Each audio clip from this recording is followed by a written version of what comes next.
Good evening and welcome to John's Shed. I thought I'd do a quick video on my latest little venture. I've never done anything on Chinese motorbikes before. Don't criticise me too much, please. It's had a little accident, very slight, very easily repairable as far as time and effort goes.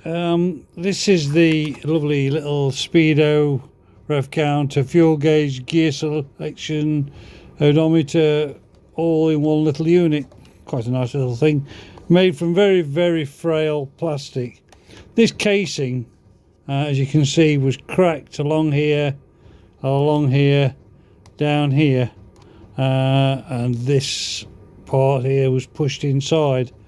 The result of that was that the odometer and the trip miles tumblers assembly had fell out of their housing, which was unfortunate. But I've managed to cobble it all together again now. It does all work. I've plugged it all back in again and tried it. It has worked. There's a little light here that is connected to a lambda sensor.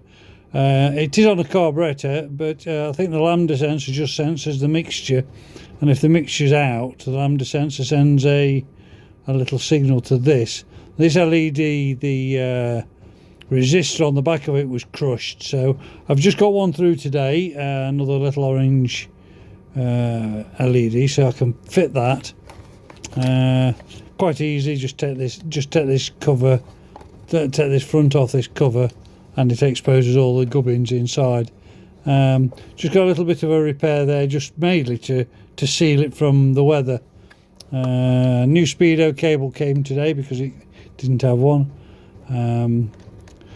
There are the two wires that go to that LED. They feed through a hole just down here, so I've left them out for now. But that was quite an easy repair. This plastic is it's a thermosetting one, so it's very easy to melt repair with a little old soldering iron I've got, and it's very successful. I'm quite pleased with it, because these are very difficult to get hold of, as I've now found. Hence that way it was a very cheap buy. The other thing that was a problem, this is the cowling that goes over the back of this to protect all this from the weather, and this was also very badly damaged.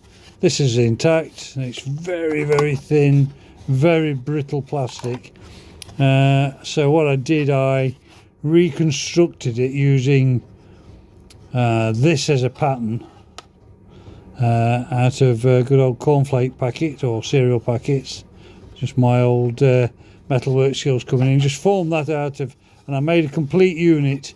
This piece, this, and these pieces out of cardboard. And of course it's mirror image, so I just laid them round here to get this shape here, and across here, and around here. It did go very slightly out of shape when what I've done, I've fiberglassed it, fiberglass resin and matting. As I say, it's stronger than the original, if the truth's known. So it's a very basic thing. Just went very slightly out of shape. You can perhaps just see that there, which doesn't matter because it does actually sit over there very nicely. I'm quite pleased with that. I've got a hole to drill here for the speedo cable entry. I'm going to paint all this. There's a couple of little bits where it needs filling, and just put a little bit of filler in there just to hide that where that lump was missing, and just sand it down and get some nice finish on it. Rub it all down and do some satin black on it perhaps. I have got a roll of imitation carbon fibre sticky back. If it looks a bit grotty, I might just put some around there just to make it look a bit sweeter. I don't know if you noticed, but on the front face here, this piece here, you can just see the line, that was broken off as well, and I've super glued that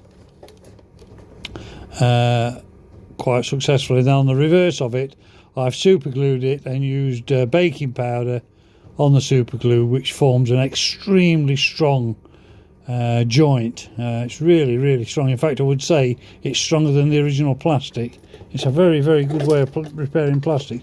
I may well do a video on that, because I've got a lovely little repair to do for something that will look smashing in my workshop. And I want to keep that secret because I'm really excited about it. And we'll get it all ready and I'll show you how I repair that. But yeah, so as far as that goes, I'm quite pleased with how that's repaired. Now I've got all the bits, I can get on with that. Another thing that was damaged was the headlight bulb was smashed, and this was all hanging out of the headlight.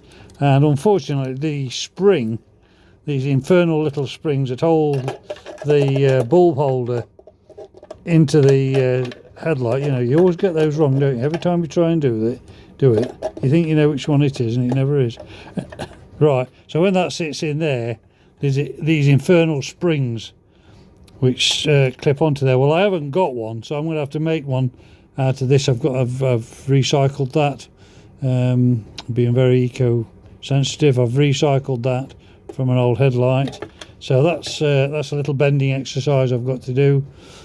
Secret with this spring steel is, if you find out where you actually want to bend it, if you get your blow lamp and just blow on it, it goes red hot and very malleable, very easily and very quickly. So it's a nice easy way of bending something that's a bit springy, rather than try and force it. It can be a bit brittle, that stuff can. So now I've got the bulb through today, I can fit that as well. This little bracket which mounts the speedo assembly, this has been deflected slightly, as you can see. It's a good old engineering inspector's term, that. It's been deflected, and I'm going to deflect it back again. So that'll be straightened out, just give it a bit, rub down some cure rust on there and paint it, and that's another little job done. Speedo cable to fit, and I've just about cracked it. Then I'm going to go through and give it a full service. I might video that as well, because there's nothing special. It's just a knockoff Honda 50 engine, really. Starts and runs beautifully, electric start. They're cracking little thing for what they are. I wouldn't like to do Land's End to John O'Groats on them, which is another story. So anyway, that's my little Chinese knockoff moped that I'm going to be doing a little bit of work on. So that's all for that little quick video. If anybody else has got any ideas about repairing this plastic, you know, let's all know about it. It's all keeps them running. The super glue and baking powder combination is amazing. You'll be shocked how good it is. The headlight bowl, the actual plastic bowl that this sits in, where it mounts onto the handlebars on the front forks, that was smashed where the bolt hole is, and I've reconstructed that using, well, I glued it all back together again to get make sure the shape was right, and then reconstructed it using super glue and baking powder, and it's mega. You can sand it, you drill it. Yeah, it's as good a repair as you'll ever get on plastic. As I say, I'm very tempted to just give you a quick look at my next little thing. You'll perhaps think I'm very sad. And there's the Valiant look, all shiny in there. I've just kicked it over tonight and pissed oil all over the floor because I've got the oil filter to fit. That'll be the next little job. Well, here's my little find. Anybody spot what that is?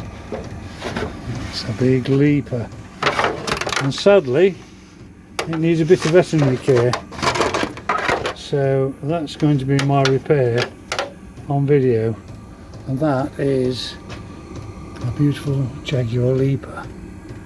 Not a dual leaper, it's a Jaguar leaper, and that will look very nice over my workshop door. So, as sad as I am, that's it. I have at long last got the registration number issued to the Valiant that I restored some while ago. I did try quite hard to get its original registration number, but sadly somebody stuck it on a bloody Audi. So I have now got a registration for it, which I've written there. I'm going to get a new plate made for it. I am considering putting a front number plate on it, because it did have one, and it's got the brackets for one. The other Valiant, that has got its registration on the front. So I think, despite what everybody says, I think I may put one on there, just because it did have one originally and the brackets are there for it. So right, so I filled the oil with the Valiant. Hey, we're going on to British stuff now. Oil's in the Valiant anyway, that's all done. Kicked it over, the pump's pumping.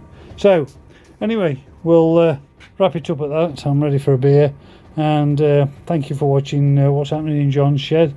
Please have a look at all the videos. I'm putting all sorts of stuff on, not just motorbikes, unbelievably, but yeah, we'll have a look at this old girl one day. Yeah, 1965 Mark 1 Mini Cooper. Anyway, that's enough of that. We'll speak again soon. Please like and subscribe, and I'll see you again soon. Good night.